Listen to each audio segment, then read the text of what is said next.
नमस्कार, आप देख रहे हैं जेबीएस पब्लिक वॉइस। मैं हूं आपके साथ सुमन कुमार।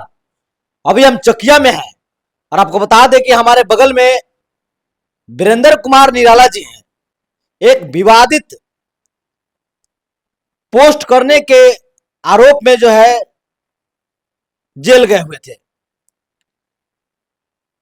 आखिर इन्होंने जो दुर्गा जी पर विवादित जो एक पोस्ट शेयर किया था, आखिर क्या मामला था जिसके कारण इनको अरेस्ट करके जेल भेजा गया था?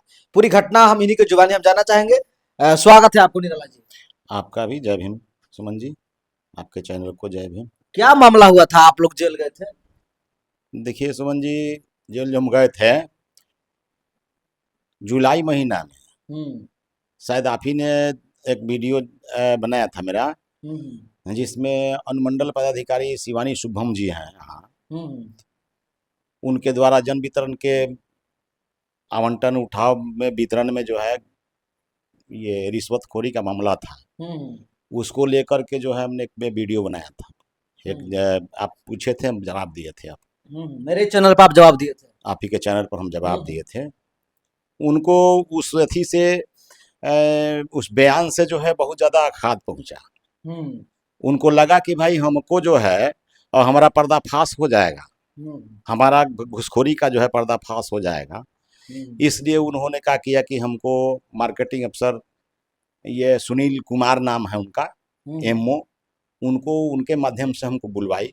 हम्म और हमको बुलवा करके उन्होंने क्या किया कि पहले तो मेरा मोबाइल जो है अपने अथी में रखवा ली। अपने वो उनका चंद्रिका जी नाम का, एक चंद्रिका नाम का एक उनका प्यून है, हम्म उनके वहाँ यहाँ जब्त करा दी। हम्म और जब्त कराने के बाद जब हम वहाँ गए, हम्म उनसे मिलने गए, तो हमको पहले तो बहुत झड़ाई किया उन्होंने। हम्म बहुत झड़ाई किया, हमको इतना धमकी दिया, इतना धमकी दिया कि हमको भाई लगा कि भाई ये तो अफसर है, अफसरशाही खूब कर रही हैं। हम्म खैर हमको जो उस समय जो जवाब देना था दिए। लेकिन उसी क्रम में उन्होंने क्या किया कि मोबाइल मेरा 1 घंटा जो रखवाई थी, हम्म और उसमें वो क्या की क्या नहीं किए, चंद्रिका जी कौन सा उसमें बदलाव किए, हमको इसके कोई जानकारी नहीं है। हम्म हमको एक बैग जो है, जब अरेस्टिंग मेरी हुई, हम्म तब हमको लगा कि भाई मचंभो हो गए कि भाई बात क्या है। जिस दिन मोबाइल आपका चंद्रिका जी लिए थे, हाँ, उसी दिन आपका अरेस्टिंग हुआ था? नहीं उस दिन तो नहीं हुआ था। उसके 10-12-15 दिन पहले का बात है वह हम्म ना। लेकिन वो क्या डाले क्या नहीं डाले हमको डेट पता नहीं है उसका, अच्छा अच्छा। तारीख उसकी जानकारी नहीं है। हम्म अगर हम मान लें कि दुर्गा जी के खिलाफ कोई पोस्ट अगर डालते, हम्म तो मेरे मोबाइल में 150 से ज़्यादा व्हाट्सएप ग्रुप हैं, हम्म हम सब पर डालते कि ये वो फेयर प्राइस पर ही डालते। अच्छा अच्छा। हम तो सब पर डालते ना। हम्म अगर हमको डालने का शौक होता तो हम तो सब पर डालते। हम्म एगो फेयर प्राइस डीलर्स एसोसिएशन के अथी ग्रुप पर ही हम कैसे डालते हैं? हम्म ऐसा तो कोई बात नहीं है कि हमने कोई डाला है। हम्म यह अनुमंडल पदाधिकारी महोदया का यानी जाल साफ है। तौर आपको साजिश करके फंसाने के नियत से, यानी हाँ, ये लोग चंद्रिका जी और अनुमंडल पदाधिकारी दोनों मिल करके आपको फंसाने के नियत से इस पोस्ट को, हो सकता है कि आपके मोबाइल पे किसी के द्वारा भेजा गया हो, उस पोस्ट को उस ग्रुप में डाला गया हो ताकि आपको किसी तरह फंसाया जा सके। हाँ तो मेरे हम तो हमको तो पोस्ट बनाने आए नहीं करता है। हम्म हम तो केवल मोबाइल रखते हैं अपना बात करने के लिए। हम्म अगर कोई कामयाब अथी अगर है, अगर हम हमरे हमसे संबंधित अगर है, हमारे समाज से संबंधित है, तो ऐसा वैसा कभी हो सकता है। लेकिन वो चीज़ जो है, गलत पोस्ट जो है हमने नहीं डाला, हम्म हमने उस तरह का काम नहीं किया। इन्होंने जो है हमको फंसाने के लिए सारा अथी किया है। इनको ये चाल चली है अनुमंडल पदाधिकारी, हम्म। समझे। आगे क्या हुआ था अरेस्टिंग के बाद फिर? अरेस्टिंग के बाद तो हमको डीएसपी, बेचारा डीएसपी बुलवाया, डीएसपी हमको अरेस्ट किया। बेचारा गाली गलौज खूब किया मेरे साथ है, हम्म। कौन सा डीएसपी? मारपीट। सत्येंद्र नारायण सिंह थे। अच्छा। ये इतना गाली गलौज किया, हमको कहा कि बोलो ये महिषासुर को अपना बाप बना लिया। अरे भाई, महिषासुर तो मेरा बाप है ही है। हम्म महिषासुर को तो हम अपना आदर्श मानते हैं। महिषासुर जादव वंश का महाराजा थे, यदुवंशी राजा थे। उनको, उनकी हत्या मनुवादियों के द्वारा किया गया ना। तो हम तो उनका शहादत दिवस मनाबे करते हैं महिषासुर का। हम्म। माने इसे इसको पहले से यानी पदाधिकारी को पहले से अवगत था कि हाँ। आप दुर्गा के यानी देवी देवता के खिलाफ है, इसीलिए आपको फंसाने के लिए इसी हथकंडा का प्रयोग किया गया, यही ना? देखिए दूसरा कोई बात नहीं है, बात यहाँ है कि हमको बीजेपी के लोग जो हैं, हमको भारतीय जनता पार्टी के लोग अपना सबसे बड़ा विरोधी समझता है, जबकि हम एक सरकारी लोग हैं, हमको किसी पार्टी से कोई मतलब ही नहीं है। हाँ पहले थे, हम जिस दिन नौकरी में नहीं थे उस दिन हम अपना बसपा चलाया करते थे, बहुजन समाज पार्टी का काम किया करते थे, लेकिन जब ही मेरा नौकरी अब हो गया तो हम भाई पार्टी चलाएंगे, हमको झंडा लेकर रोड पर जाने का अधिकार है, हम झंडा लेकर रोड पर तो नहीं जा सकते हैं, हमने हमने पार्टी नहीं चलाया। ई लोग को लगता है कि भाई इसको किस तरह से फंसाया जाए, कि ये इनके दिमाग में एक ही चीज है, बीएसपी भाजपा वाले लोगों को एक ही चीज है कि यह अगर भाजपा का समर्थक बन जाएगा तो यहाँ विरोधी कोई दिखाई नहीं देगा, समझे कि नहीं। हमको भाजपा का सदस्य बनाने के लिए ही ये सब सारा खेल खेला जा रहा है। इसमें एसडीएम यहाँ के विधायक जो है वह है, समझे कि नहीं, यही चीज है। अच्छा, एसडीओ के और एमओ के खिलाफ में जो वीडियो बनाए थे, जो डीलर लोगों से अवैध वसूली किया जाता है, उसी के खिलाफ में इस तरह का हाँ अवैध वसूली जो 60 रुपया 70 रुपया प्रति कुंटल जो किया जाता है उसी के खिलाफ में हम लोग किसी पार्टी सार्टी का काम तो नहीं किया था, हमने किसी देवी देवता के खिलाफ में तो कुछ नहीं बोला था, उसमें तो ऐसा कोई बात नहीं था। जेल का सफर कैसा रहा?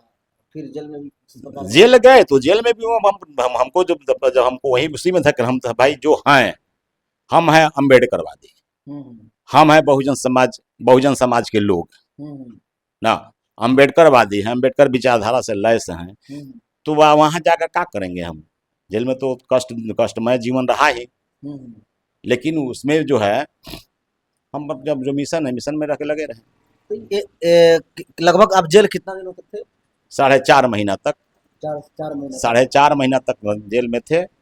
4.5 महीना में हमको लमसम 4 लाख से 5 लाख रुपए तक का धक्का लगा है, और ये सारा दिन अनुमंडल पदाधिकारी महोदया का है।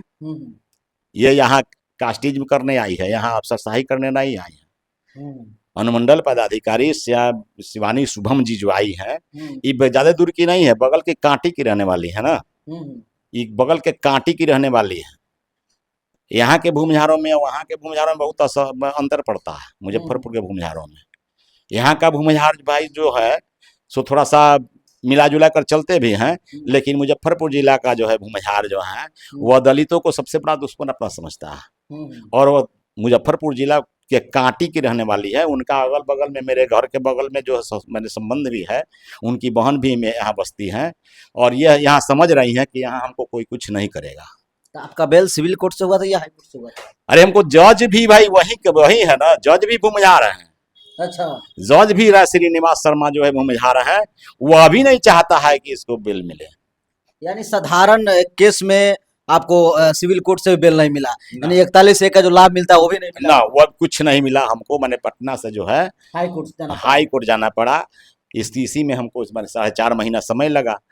4.5 महीना में मेरा वहां से बेल हुआ, छूट के आए हैं। वही टिप्पणी अगर कोई मनवादी वही हमारे बहुजन महापुरुषों पर टिप्पणी करता है तो 41A के तहत जो है थाना से बेल मिल जाता है, लेकिन वही टिप्पणी अगर आप करते हैं, कोई दलित बैकवर्ड के लोग करते हैं, तो उनको हाई कोर्ट का चक्कर काटना पड़ता है। भाई हम दलित समाज के लोग हैं ना, हम दलित समाज के लोग हैं, हम लोग को तो जीने का अधिकार है नहीं। यानी यहाँ जज लोग भी बैठे हैं, ये लोग भी जातिवादी है? हाँ, सब जातिवादी है। अगर जातिवादी नहीं होता तो ये सब थोड़े होता। हमने 2008 में इस गांव में स्कूल बनाने का मांग किया और हमको नक्सली बनाकर जेल भेज दिया गया। स्कूल तो बनवा लिए, छोड़े नहीं हम। और उसमें भी मैंने पूर्व उस समय के सांसद जो थे अखिलेश सिंह और हमारे बबलू भाई थे विधायक, ये लोग के योगदान से हम उस समय जेल गए। लेकिन निकले तो हम फिर लड़ करके अपना स्कूल बनवा लिए, बूथ उथ ले लिए, अपना सब कुछ कर लिए। अभी इस केस में आपके वाला में अभी क्या हो रहा है? अभी गवाही चल रहा है। बेचारा वो जो कौन है, मनीष कुमार खोखा, जो केस किया है, उसके नाम में मनीष कुमार खोखा है। अच्छा। और वह मैंने ये डीएसपी साहब का जो है, डीएसपी के यहाँ दलाली करता है। अच्छा, समझे कि नहीं, डीएसपी का दलाल। हाँ, सभी लोग मिल भगत में तो हम क्या जानते हैं? हम तो मनीष कुमार खोखा को नहीं जानते। वो कौन है मनीष कुमार खोखा, हम तो चिन्हबो नहीं करते हैं ना। हम तो उसके बारे में कुछ जानबो नहीं करते कौन है कौन नहीं है। हम उस दिन कोर्ट में देखे उस आदमी को, जब गवाही देने गया था तो कोर्ट में देखे कि भाई यही मनोज कुमार खोखा है ना।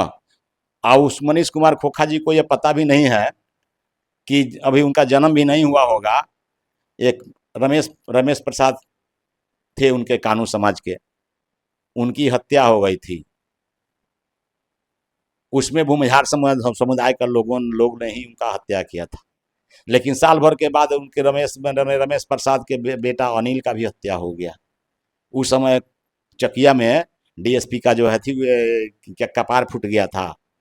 उसमें 300 लोगों से ज्यादा लोगों पर एफआईआर हुआ था। और उस मामले को जो है हम अकेला उनके लड़ाई को लड़े थे। चलिए, बहुत बहुत धन्यवाद निराला जी। ये थे वीरेंद्र कुमार निराला, जो कि इनके ऊपर जो बीती घटना हुई है, जिन्होंने पूरा अपने जुबान से बयां किया है। इस वीडियो को देखने के बाद आप क्या सोच रहे हैं, अपना प्रतिक्रिया कमेंट्स में जरूर दें। बहुत बहुत धन्यवाद।